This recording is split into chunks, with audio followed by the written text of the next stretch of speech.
The fleet opened fire, but the signal revealed one word: Part 1, first contact. The alarm blared throughout the bridge of the Earth Defense Force flagship Horizon. Red lights flashed as crew members rushed to their stations. Captain Elena Reynolds stood tall, her eyes fixed on the main screen. "Report," she ordered, her voice steady despite the chaos. Lieutenant James Parker's fingers flew across his console. "Captain, we're detecting multiple objects entering the solar system. They're moving fast, faster than anything we've ever seen." Reynolds nodded. "How many?" "At least 30 large vessels, ma'am. And they're not responding to any of our hails." The captain frowned. Earth had made contact with several alien species in the past decade, but all had followed the standard greeting protocols established by the United Planetary Council. This was different. "Keep trying all frequencies and languages in the database," she ordered, "and alert the Military Council immediately." Within an hour, the council had assembled via holographic projection. 12 stern faces hovered around Reynolds as she briefed them on the situation. General Victor Ramirez leaned forward, his holographic form flickering slightly. "Captain Reynolds, what's your assessment?" "Are these vessels hostile?"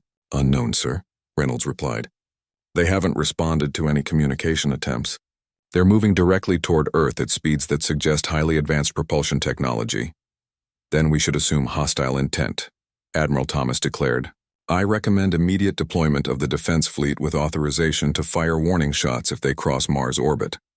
Several council members nodded in agreement, but a new voice cut through the tension. "With respect, I disagree." All eyes turned to Dr. Marcus Webb, a tall, thin man with round glasses. As the leading xenolinguistics specialist in Earth's scientific core, his opinion carried weight. "Dr. Webb, explain," ordered General Ramirez. "We don't know if they can even understand our communication methods," Webb said. "Their technology is clearly far beyond ours. I recommend we try alternative approaches before resorting to military action." Admiral Thomas scoffed. "Like what, Doctor? Flashing lights and smoke signals?" Webb remained calm. "Actually, yes. Along with mathematical sequences, simple binary code, and visual imagery, universal constants that any advanced civilization would recognize." The debate continued for hours, while the alien fleet moved steadily closer. Reynolds watched the tactical display with growing concern. At their current speed, the unknown ships would reach Earth in less than 2 days. "Council," she finally interrupted. "We need a decision." General Ramirez nodded grimly. "Deploy the fleet to defensive positions. Attempt Dr. Webb's communication methods. But if they cross the Mars defensive line without response, you are authorized to fire warning shots." As the council members' holograms winked out, Reynolds turned to Webb. "You have 18 hours, Doctor. Make them count." Webb worked tirelessly with his team. They transmitted prime number sequences, visual representations of basic elements, and simplified images of human figures with open hands, universal signals of peaceful intent. The mysterious fleet continued forward without response. Lieutenant Commander Alex Foster approached Reynolds on the bridge. "Captain, the unknown vessels will reach the Mars line in 20 minutes. Reynolds nodded. "Battle stations. Prepare defensive grid." Throughout the solar system, Earth's ships moved into formation, though humanity had spread to Mars and several large space stations. Their military power was concentrated in a fleet of 40 warships, impressive by Earth standards but potentially insignificant against this unknown force. "Still no response to any transmissions," Parker reported. Webb's voice came over the comm. "Captain, request permission to try one more approach." "Make it quick, Doctor. Time is running out. We're detecting very faint energy patterns emanating from the alien ships. It's buried in background radiation, almost like they're trying to hide it. I believe it might be a communication attempt." Reynolds glanced at the countdown timer. 15 minutes until contact. Can you decode it?" "Working on it now. It seems to repeat in a regular pattern, but it's extremely complex." The bridge fell silent except for the steady beep of the sensor array. Everyone watched as the alien fleet approached the defensive line. 10 minutes to contact, Parker announced. Webb's voice returned, excited now. "Captain, I've isolated the pattern. It appears to be a single word or phrase repeated over and over. What does it say?" "I don't know yet. The linguistics computer is still processing, but..." He was cut off as alarms blared across the bridge. "Captain," Parker shouted. The alien fleet just increased speed dramatically. They'll reach our defensive line in 2 minutes. Reynolds made her decision. All ships prepare to fire warning shots. Target areas ahead of their projected course.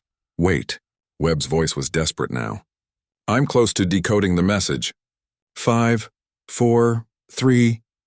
Parker counted down. General Ramirez's hologram appeared on the bridge. Captain Reynolds, you have authorization to engage. 2, 1, all ships. Fire warning shots, Reynolds ordered. Brilliant beams of energy lanced out from Earth's defensive fleet, illuminating the darkness of space. The shots were carefully calculated to pass in front of the alien vessels. A clear warning without causing damage. The alien response was immediate and devastating. Energy weapons of incredible power erupted from multiple points on each alien ship. 3 Earth vessels exploded instantly, their crews having no time to evade or even scream. Return fire, Reynolds commanded, gripping her chair as the horizon shuddered under the assault of enemy weapons. The space between Mars and Earth erupted into chaos. Earth ships fired desperately at the technologically superior alien vessels. Some shots connected, causing visible damage, but the aliens' return fire was horrifyingly effective. 7 ships down, Parker reported, his voice shaking. We can't. An explosion rocked the horizon, throwing crew members to the floor. Emergency sirens wailed as damage reports flooded in. Maintain formation, Reynolds ordered. Focus fire on the lead vessels. Amid the chaos, Webb's voice cut through on the emergency channel. Captain, I've decoded part of the signal. Not now, Doctor. You don't understand. It's a single word repeated over and over. The word is sanctuary. Reynolds froze, the implications hitting her like a physical blow. Sanctuary? You're certain? Yes. They're not attacking, they're seeking refuge. But it was too late. The battle had begun and neither side was backing down. Earth's defensive line crumbled as more ships exploded under the alien onslaught. We need to tell them we understand, Reynolds said. Broadcast the word back to them on all frequencies. Communications array damaged, Parker reported grimly. We can't transmit at full power. Reynolds made a decision. Divert power from weapons to communications. Get that message out. But Captain, do it now. As Earth's fleet continued to fall around them, the horizon stopped firing and redirected its energy. A single word was broadcast toward the alien fleet, repeating over and over. Sanctuary, sanctuary, sanctuary. On the main view screen, Reynolds watched as another Earth ship exploded. The alien fleet pushed forward, unstoppable in their advance. Earth's first major contact with an advanced alien. Civilization was turning into a disaster that might end human civilization, and all because they couldn't understand a single word until it was too late. Message transmitting, Parker confirmed, his voice hollow as he watched more friendly ships disappear from the tactical display. But I don't think they're listening anymore. Reynolds stared at the view screen, watching the approaching alien fleet with a mixture of dread and determination. Keep broadcasting, and prepare for impact. As the alien vessels closed in on Earth, the fate of humanity hung in the balance. Their only hope was that somewhere in the chaos of battle, someone was still listening. The battle raged across the space between Mars and Earth. Captain Elena Reynolds watched from the damaged bridge of the horizon as Earth's defensive fleet struggled against the overwhelming power of the alien vessels. Status report, she demanded, wiping blood from a cut on her forehead. Lieutenant James Parker looked up from his console, his face grim in the emergency lighting. 8 more ships lost, Captain. We're down to less than half our original force. Reynolds nodded, fighting to keep her expression neutral for the sake of her crew. And our message? Still broadcasting, but no change in alien behavior. On the other side of the ship, Dr. Marcus Webb worked frantically in what remained of his laboratory. Sparks flew from damaged equipment as he and his small team fought to improve their understanding of the alien signal. The problem is context, Webb muttered, studying the complex patterns on his screen. We've decoded the word sanctuary, but without understanding why they're seeking it or what they're running from, we can't properly respond. His assistant, Amara Patel, a brilliant young linguist, pointed to a repeating pattern. Look at this section, Doctor. There's something embedded in the background noise, almost like a secondary message. Webb adjusted his cracked glasses and leaned closer. You're right. It's subtle, almost hidden beneath the main signal. He turned to the lab's AI interface. Computer, isolate this pattern and analyze. Working, the artificial voice responded. Pattern appears to be a mathematical sequence with embedded visual data. Webb's eyes widened. They're not just saying a word, they're trying to show us something. Meanwhile, Lieutenant Commander Alex Foster led a desperate counterattack against the alien fleet. His squadron of 5 fighters weaved between the massive enemy ships looking for weak points. Target their propulsion systems, he ordered over the comm. Squad 2, focus on the vessel at coordinates 227 Mark 43. The Earth fighters fired precision shots at what appeared to be engine nodes on the alien craft. One of the massive ships slowed, its movement becoming erratic. Direct hit, shouted one of Foster's pilots. We've damaged one of them. Their victory was short-lived. A brilliant energy beam lanced out from another alien vessel, vaporizing 2 Earth fighters instantly. Evasive maneuvers, Foster yelled, rolling his craft to avoid the deadly beam. Return to defensive formation, Delta. Back on the horizon, Reynolds received Foster's report with mixed feelings. The aliens could be hurt, which was valuable information, but Earth's losses were mounting too quickly. Captain, Parker called out, we're detecting smaller craft launching from the alien vessels. They appear to be heading toward Earth's atmosphere. Reynolds felt her stomach drop. Invasion force? Unknown. They're not following typical attack patterns. The captain made a quick decision. Redirect our remaining orbital defenses to intercept those smaller craft. And get me Dr. Webb. In the lab, Webb and his team had made a breakthrough. Captain, Webb's excited voice came through the damaged comm system. We've decoded more of their message. The mathematical patterns represent astronomical coordinates. They're showing us where they came from. And where is that, Doctor? A star system about 12 light years from here. But that's not all. Webb's voice grew more serious. The visual data shows their star system being destroyed. Something massive tearing apart planets. Reynolds processed this information. So they're refugees, just as you suspected. Running from some kind of catastrophe? Yes, but there's more to it. The data suggests whatever destroyed their homeworld is following them. A cold feeling settled in Reynolds' chest. They brought their destroyer to our doorstep? Before Webb could respond, Amara Patel's voice cut in. Captain, I've found something everyone missed. The signal contains variations in the word sanctuary, subtle changes that modify the meaning. Explain, Reynolds demanded. It's not just sanctuary they're saying, Patel continued. It's sanctuary offer. They're not just seeking refuge. They're offering it to us as well. Reynolds frowned. That doesn't make sense. Why would they offer a sanctuary when they're the ones under attack? On the tactical display, the smaller alien craft continued their descent toward Earth. Defense satellites fired upon them, destroying several, but many more broke through. Captain, Parker called out. The smaller craft are broadcasting the same signal but much stronger. And they're not targeting population centers. They're heading for uninhabited areas. Webb's voice returned. Captain, I believe I understand now. They're not saying they need sanctuary or offering it. They're saying we both need sanctuary. From something worse that's coming. Reynolds made a decision. Broadcast a new message. Use the same mathematical format they're using, but add our own visual data showing we understand and are willing to communicate. What about the battle, Captain? Parker asked. Maintain defensive positions but cease offensive operations. Order all Earth forces to focus on protection rather than attack. The next hour passed in tense silence. The smaller alien craft landed in deserts, mountains, and empty plains across Earth. The larger vessels held position just beyond Earth's orbit, no longer firing but still presenting an intimidating presence. New signal from the alien fleet, Parker announced suddenly. It's different. Webb rushed onto the bridge, his lab coat torn and stained. They're responding to our mathematical communication. They're sending coordinates for a meeting. Reynolds studied the data. An isolated location in the Australian outback. They want to talk. It's a trap, General Ramirez's hologram declared as the military council reconvened. They attack us, then suddenly want to negotiate? I don't trust it. With respect, General, Webb countered, we fired first. From their perspective, we attacked them when they were asking for help. Admiral Thomas scoffed. Help against what? Some mysterious force that may not even exist? The data they've sent is consistent with a real astronomical event, Webb insisted. Something catastrophic happened in their home system. Reynolds listened to the debate, then made her decision. I'll lead the meeting party myself. Absolutely not, General Ramirez objected. It's too dangerous.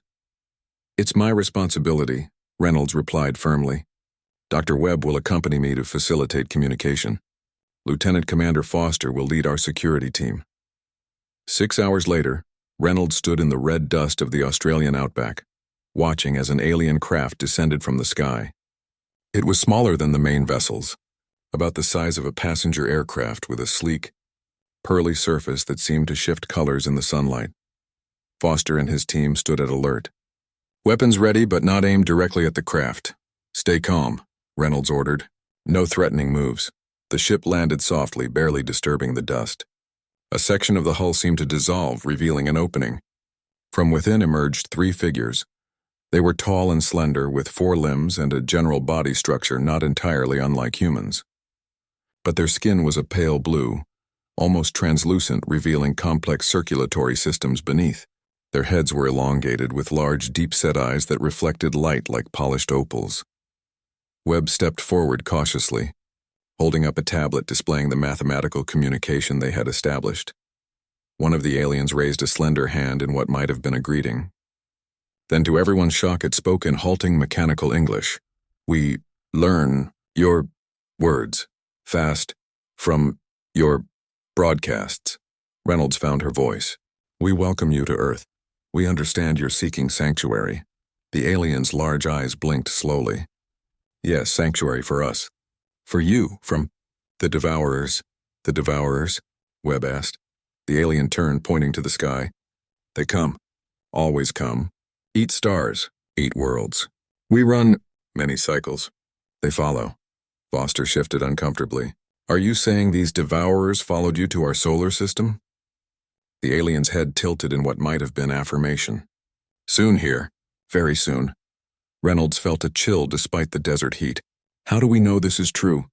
"Can you show us evidence?" The alien made a gesture, and the ship behind them projected an image into the air. It showed a star system with several planets, and then something massive moving into the frame. It was difficult to comprehend, like a tear in space itself, surrounded by what looked like massive mechanical structures. "The Devourer fleet," the alien said simply. "They came to our worlds. We'll come to yours. We have technology, can help, if trust." Reynolds exchanged looks with Webb and Foster. The decision they made now would determine the fate of humanity. "How much time do we have?" she asked. The alien looked up at the clear blue sky. "They already here, at edge of your system, watching, deciding." As if to confirm its words, Parker's voice came urgently through Reynolds' comm unit. "Captain, long-range sensors just detected a massive energy signature at the edge of the solar system. It's unlike anything we've ever seen." The alien's opalescent eyes seemed to reflect Reynolds' own fear back at her. "Now," it said simply, "we decide together, fight or die." Captain Elena Reynolds stood in the war room aboard the Horizon, surrounded by holographic projections of military leaders and scientists. The tension in the air was thick enough to cut with a knife. "So we're supposed to believe these aliens who, may I remind everyone, destroyed half our defense fleet, are actually here to save us from some cosmic horror?" Admiral Diana Wright's voice dripped with skepticism. Her own ship had been destroyed in the initial battle, and she had barely escaped with her life. Reynolds understood the Admiral's anger, but kept her focus on the facts. "The evidence they've provided is compelling. Dr. Webb, please explain what we've learned." Webb stepped forward, adjusting his glasses nervously. "The aliens call themselves the Luminari. Their home system was destroyed by entities they call the Devourers, massive spacefaring structures that consume energy and matter on a planetary scale." He gestured, and the holographic display showed the images the Luminary had shared. Vast mechanical organic constructs tearing apart planets and siphoning energy. Directly from stars, the Luminari have been fleeing for what they call many cycles. We believe this translates to several Earth decades. They've encountered other civilizations, but most either attacked them on sight or were too primitive to help. "And now these Devourers have followed them here?" General Ramirez asked. "Yes," Webb confirmed.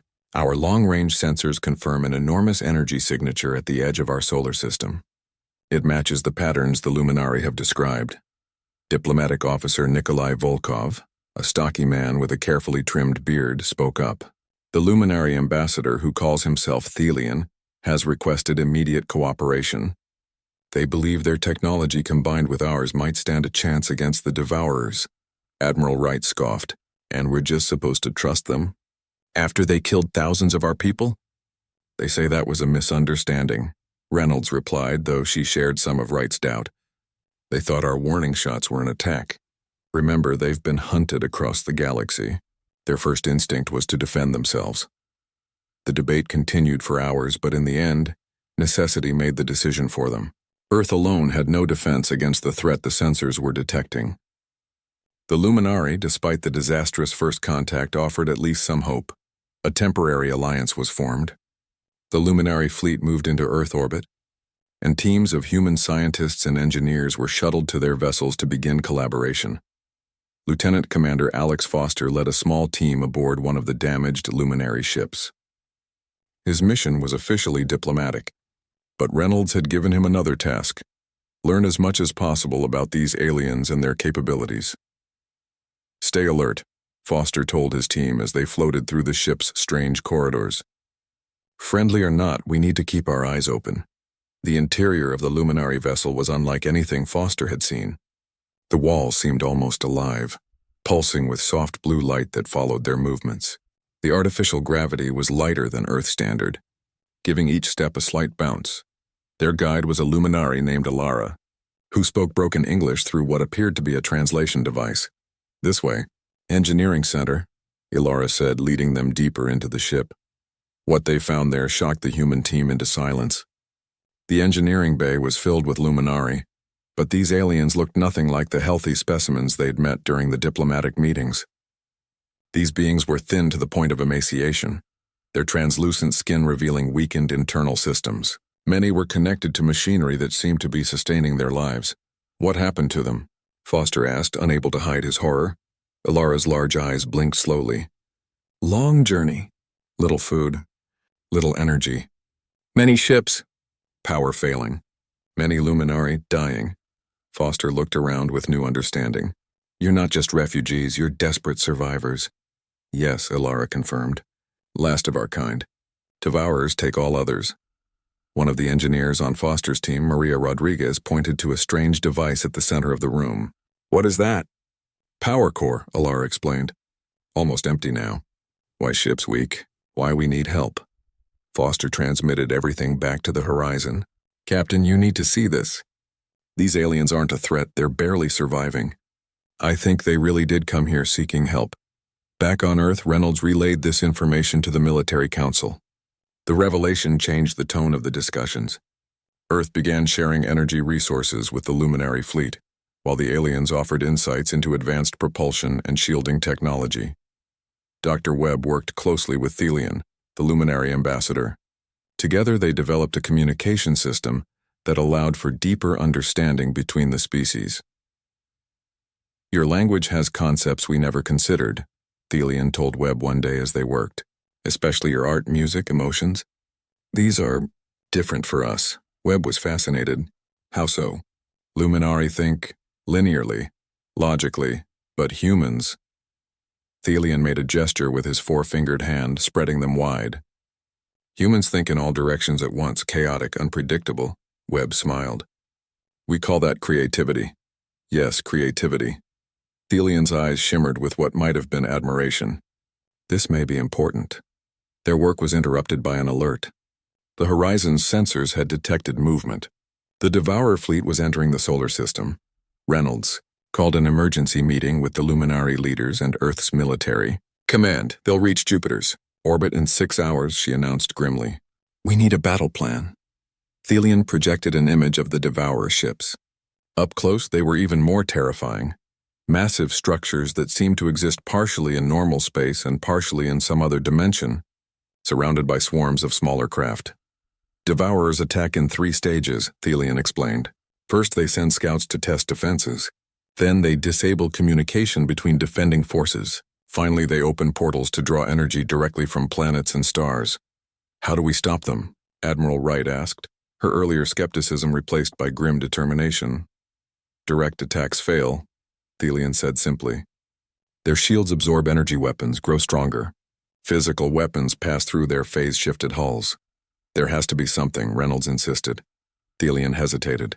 There is one possibility. Luminary scientists discovered devourers have central consciousness, what you might call a hive mind. It coordinates all ships, all actions. A weakness. General Ramirez leaned forward eagerly. Perhaps, Thelian conceded. Devourers process information in strict patterns. Logical, mathematical. When patterns break, coordination suffers. Webb's eyes widened as he made a connection. That's why you were interested in human creativity. Our chaotic thinking patterns might disrupt their coordination. Yes, Thelian confirmed. But we never developed method to use this. No time before our worlds fell. Reynolds looked thoughtful. Dr. Webb, could we weaponize this idea? Find a way to broadcast human thought patterns directly at the Devourer fleet?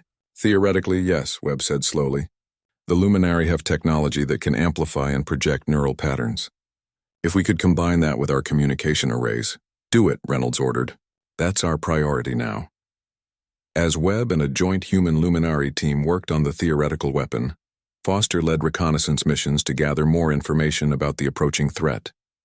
His small craft skirted the edge of Jupiter's moons, observing the first wave of Devourer scouts. They're massive, he reported back, and they're consuming the moons, not destroying, literally eating them, breaking them down into component elements. The stakes became clearer with each passing hour. This wasn't just a battle for territory or resources. It was a fight for survival against an enemy that consumed entire worlds. Meanwhile, young analyst Amara Patel made a crucial discovery while studying Devourer communication patterns. Dr. Webb, she called out excitedly. Look at this. When I overlay human brainwave patterns with the Devourer communication frequencies, there's a disruptive interference pattern. It's like our thought patterns are naturally jamming their signals. Webb examined her findings with growing excitement. This could work. If we could broadcast strong enough human neural patterns at the right frequency, we could disrupt their hive mind, Reynolds finished, having joined them in the lab. How soon can you have a working prototype? Webb looked uncertain. Days, maybe. But we don't have days. What about hours? Reynolds pressed. Possibly, but it would be untested dangerous. More dangerous than extinction? Reynolds asked grimly. As they spoke, the first alarm sounded. The Devourer scouts had reached Saturn's orbit, moving faster than predicted. Admiral Wright's voice came over the comm. All ships, battle positions. This is not a drill.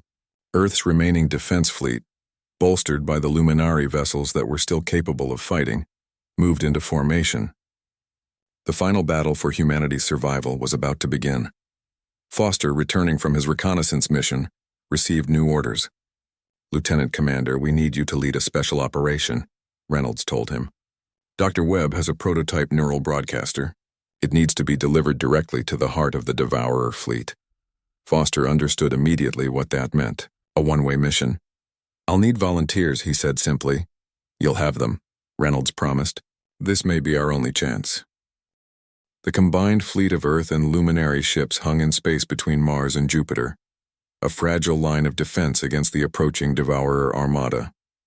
From the bridge of the horizon, Captain Elena Reynolds watched the tactical display with growing concern. They're not following any recognizable formation, she observed. It's almost organic in its movement. Admiral Diana Wright nodded grimly. Like a swarm of locusts. And about as merciful, I'd wager. The Devourer ships defied conventional description. Some were massive, roughly cylindrical structures stretching several kilometers in length. Others were smaller, moving in tight formations around the larger vessels. All shared a disturbing quality of seeming to phase in and out of normal space, their edges blurring and shifting as if they weren't fully present in this reality. Time to intercept? Reynolds asked. Lieutenant James Parker checked his console. 22 minutes at current speed, Captain. Reynolds turned to the Luminary ambassador standing beside her. Thelian's opalescent eyes reflected the red warning lights of the bridge. Your people have fought them before, she said. Any last-minute advice? Do not engage at close range, Thelian replied, his voice carried through the translation device at his throat. Their phase technology will draw your ships in, and when ships are consumed, crews are not killed. They are... He paused, searching for the right word. Harvested. A chill ran through the bridge crew at this revelation. Harvested how? Admiral Wright demanded. Brain patterns, memories, knowledge, devourers absorb these. Learn from them. Use them. Reynolds exchanged a grim look with Wright. All the more reason our plan needs to work. Across the ship, Dr. Marcus Webb and his team made final adjustments to the neural broadcaster. The device was a hybrid of Earth and luminary technology, human EEG equipment combined with luminary amplifiers and transmission technology. The theory is sound, Webb told Amara Patel as they worked. Human thought patterns are naturally chaotic compared to the luminary's linear thinking or the devourer's hive mind. This device should amplify that chaos and broadcast it directly into their communication frequencies. Should, Patel emphasized, adjusting a connection. We haven't exactly had time for proper testing. Webb offered a tight smile. Well, we're about to conduct the ultimate field test. Lieutenant Commander Alex Foster entered the lab, already dressed in his flight suit. Is it ready, Doctor? Webb nodded, gesturing to a sleek device about the size of a small suitcase. This is it. The prototype neural broadcaster. Foster examined the device skeptically. This is going to save humanity? It's our best hope, Webb replied. Once activated, it will broadcast a continuous stream of human thought patterns, art, music, emotions, creativity, directly at the devourer fleet. If our theory is correct, it will disrupt their hive mind connection. And if your theory is wrong? Webb met Foster's gaze steadily. Then humanity joins the list of species that the devourers have consumed. Foster nodded, understanding the stakes. My team is ready. 6 volunteers, the best pilots we have left. The plan was as desperate as it was dangerous. Foster's team would fly modified shuttles carrying neural broadcasters directly into the heart of the devourer fleet.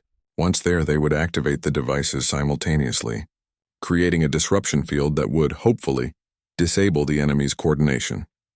It's a suicide mission, Admiral Wright had stated bluntly during the planning session. No one had disagreed. Now, as the hour of battle approached, Reynolds addressed the combined fleet. Her message was broadcast to every Earth and luminary vessel. This is Captain Elena Reynolds. In a few minutes, we will engage an enemy unlike any humanity has faced before. The Devourers have consumed countless worlds across the galaxy. They have pursued the luminary refugees to our doorstep. Now they threaten Earth and our entire solar system. She paused, gathering her thoughts. We fight not just for our own survival, but for every species the Devourers have destroyed or might destroy in the future.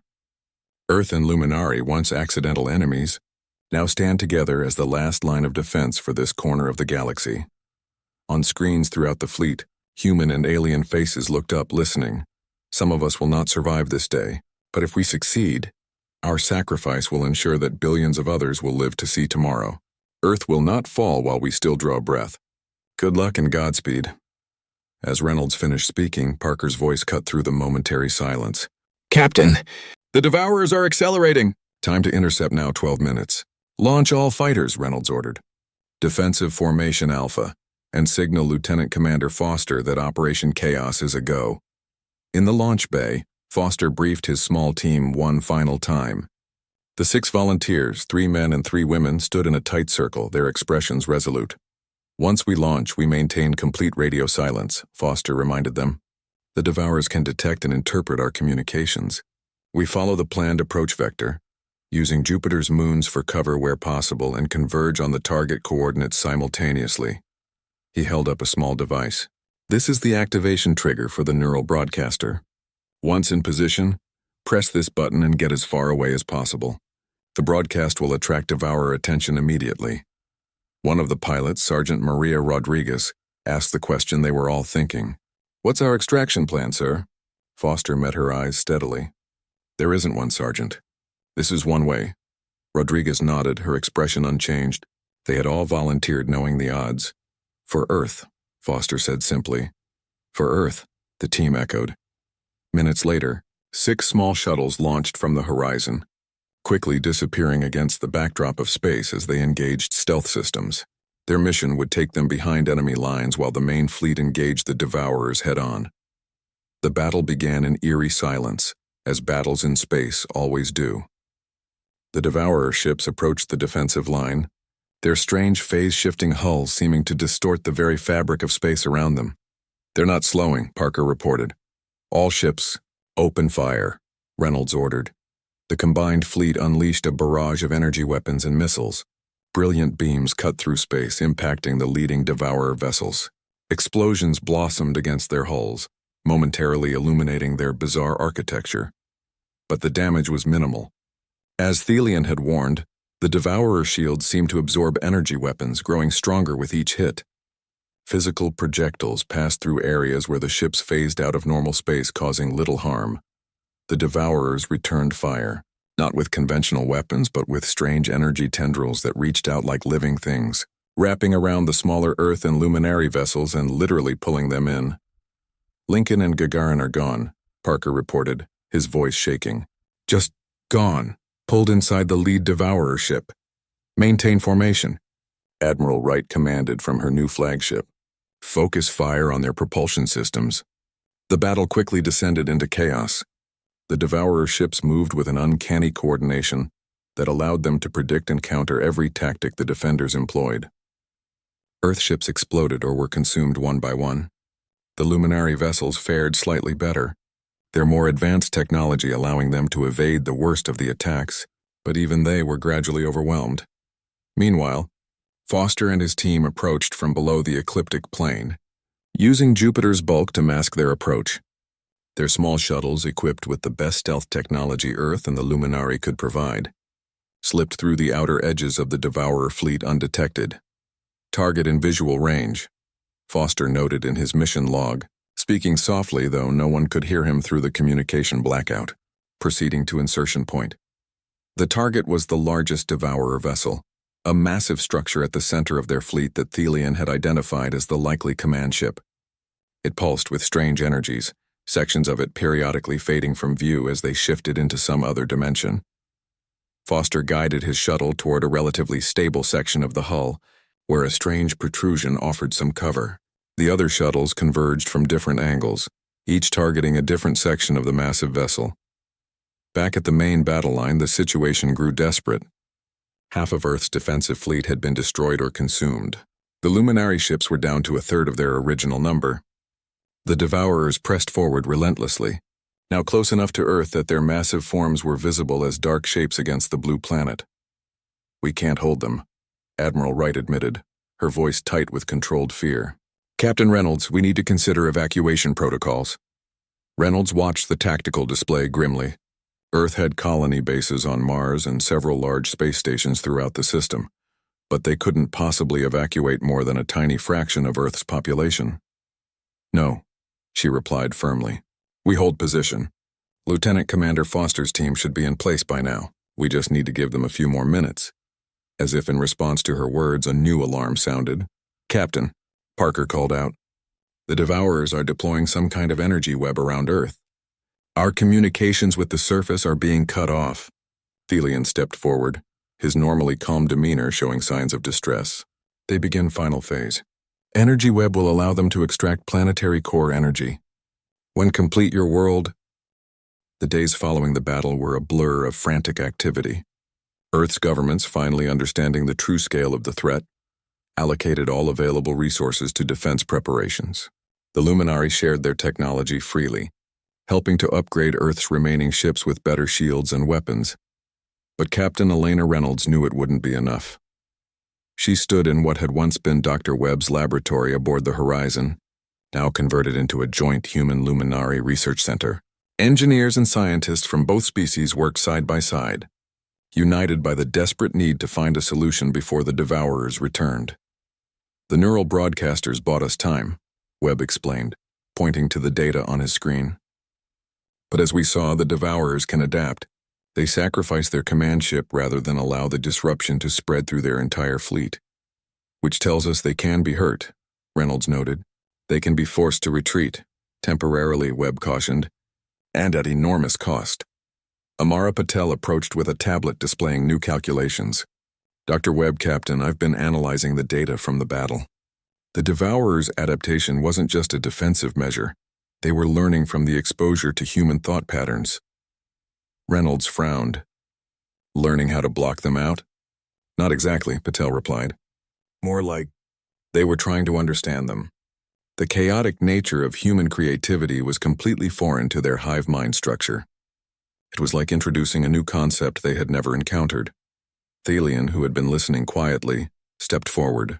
This matches Luminari observations. Devourers consume knowledge, adapt quickly, but some concepts, difficult for them. What concepts? Webb asked, intrigued. Individuality, creativity, what humans call imagination. Devourers are collective, single purpose, single mind spread across many vessels. Reynolds considered this. So they can't understand the concept of individual thought, of creating something new rather than consuming what already exists? Correct, Thelian confirmed.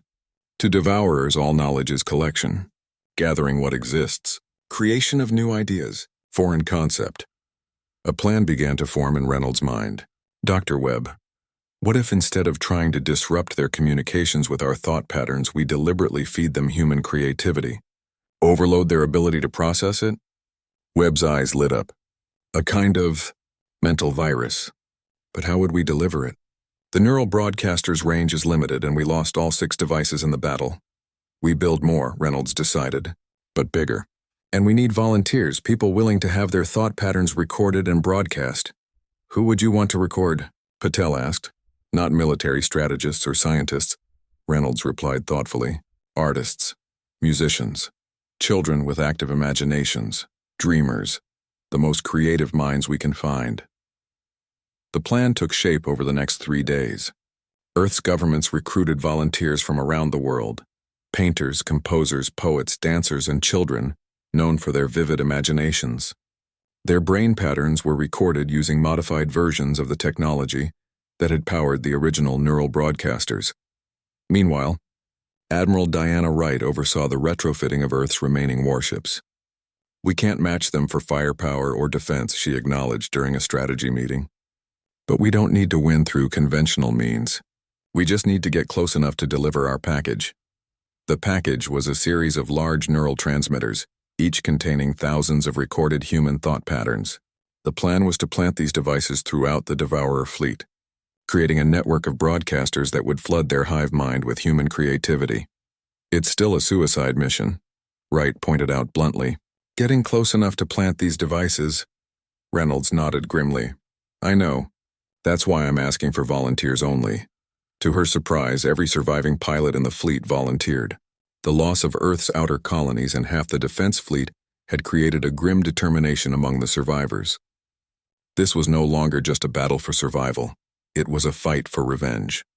Lieutenant Commander Alex Foster's sacrifice had not been in vain.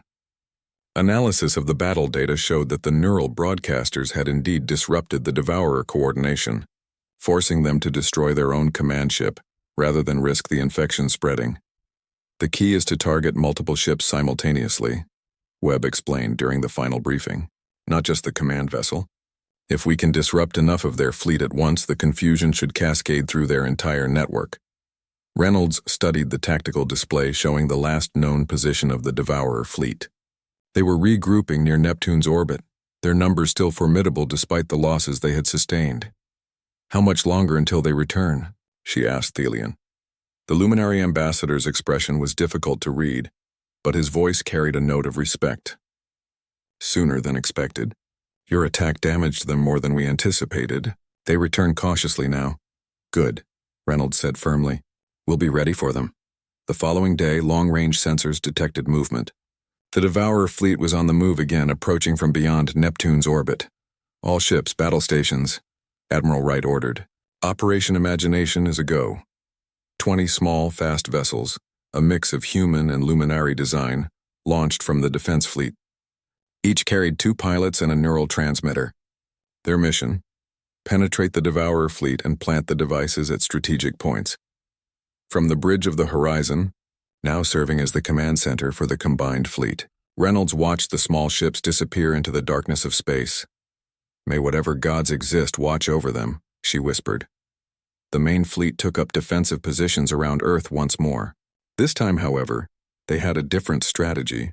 Instead of forming a solid line, they created a scattered formation designed to draw the Devourers into a complex 3-dimensional battlefield. They'll expect us to protect Earth directly, Admiral Wright had explained. Instead, we'll force them to divide their attention across multiple targets. Hours passed in tense silence. Then the sensors lit up. Devourer fleet approaching Mars orbit, Parker reported. They're moving more cautiously this time. As expected, Reynolds noted. They learned from our last encounter. But so have we. The Devourer ships emerged from the darkness of space, their strange phase-shifting hulls making them appear as ghostly silhouettes against the stars. They moved in a tight defensive formation, clearly anticipating another attack like the one that had forced their retreat. They're scanning for neural broadcasters, Webb observed from his station. Their sensors are specifically tuned to detect the technology we used before. Good, Reynolds said with grim satisfaction. That's exactly what we wanted. The new neural transmitters had been redesigned to emit minimal energy until activated. The Devourers would be looking for the wrong signature in the wrong places. As the enemy fleet approached, the scattered Earth and Luminary vessels began a complex series of maneuvers, creating the illusion of a disorganized retreat. The Devourers, perhaps sensing weakness, accelerated their approach. They're taking the bait, Admiral Wright reported from her flagship, moving into the target zone. Reynolds watched the tactical display intently. The mission pilots would have only one chance to plant their devices. If they were detected too soon, the entire plan would fail. Devourer fleet entering the target zone, Parker announced. Mission teams should be in position. Reynolds opened a channel to all ships. All vessels initiate Phase 2, I repeat. Initiate Phase 2. The scattered Earth and Luminary ships suddenly changed course, executing a complex series of maneuvers that brought them together in an entirely new formation. Instead of retreating, they now surrounded the advancing Devourer fleet, blocking their direct path to Earth. The Devourers, caught off guard by the sudden change in tactics, paused momentarily. Exactly as planned. Now, Reynolds ordered. Throughout the Devourer fleet, the small mission vessels emerged from hiding places among debris fields and the shadows of asteroids that had been towed into position days earlier. Each craft accelerated toward its designated target, using the momentary confusion to close the distance. They're being detected, Parker called out. Devourer ships are responding. On the tactical display, energy tendrils reached out from the Devourer vessels, seeking to capture the approaching mission ships.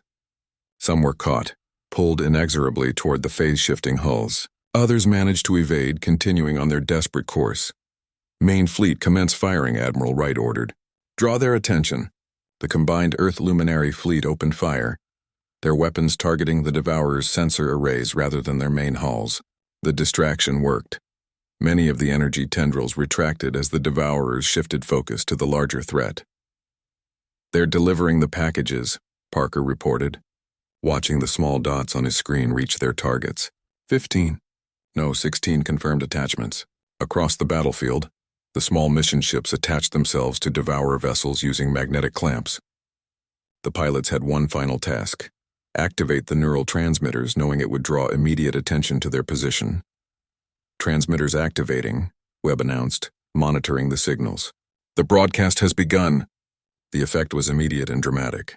The Devourer ships nearest to the transmitters began to move.